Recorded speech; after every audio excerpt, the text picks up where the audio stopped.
Pwede mo ako isipin.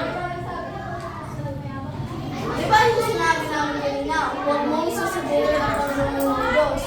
O ano pa? Dun sa huwag mong susubukan ang Panginoon ng Diyos, marami nagsagot doon. Ano, may sagot ka? Sagot? Wala kayo sagot. Paano ba yan? Ba't yung hihingi nyo kanina? Naganig ba kayo kanina? Asawa na ako kakaano. Bawal sa inyo. Ha? Naganig ba kayo kanina? Parang hindi, wala kayong masagot-sagot sa mga pinatanong namin. Sumagot sa mga. O sige, pagbibigyan namin kayo ngayon pero dapat sa next week may masasagot. Mamaya lang na memory verse. Memory verse. Mateo. Chapter 4, verse 7. Ngunit sumagot si Jesus, nasusulat din naman, huwag mong susubukin ang Panginoon mong Diyos. Amen. Isa-isa. Okay na nga. Pakahirapan mo naman sila. 1, 2, 3, go. Mateo chapter 4, verse 7. Ngunit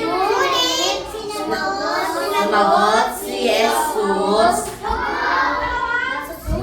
Nasusulat. Di naman, huwag mong susubukin.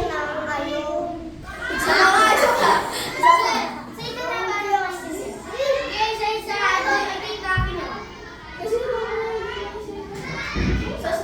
Okay, Mateo chapter 4, verse 7.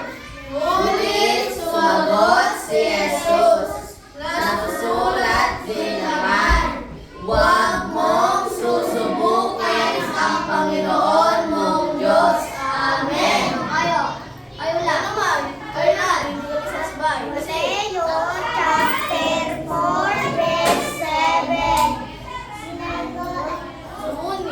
Ngunit sinasagot ni Jesus, huwag mo.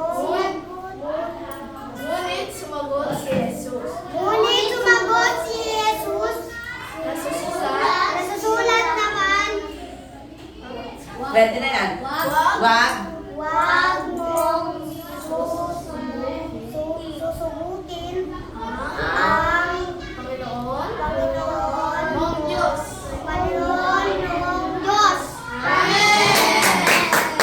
아멘. 베리굿. Ano yung salita? 어때 반가 반가 베리굿 참 잘했어요.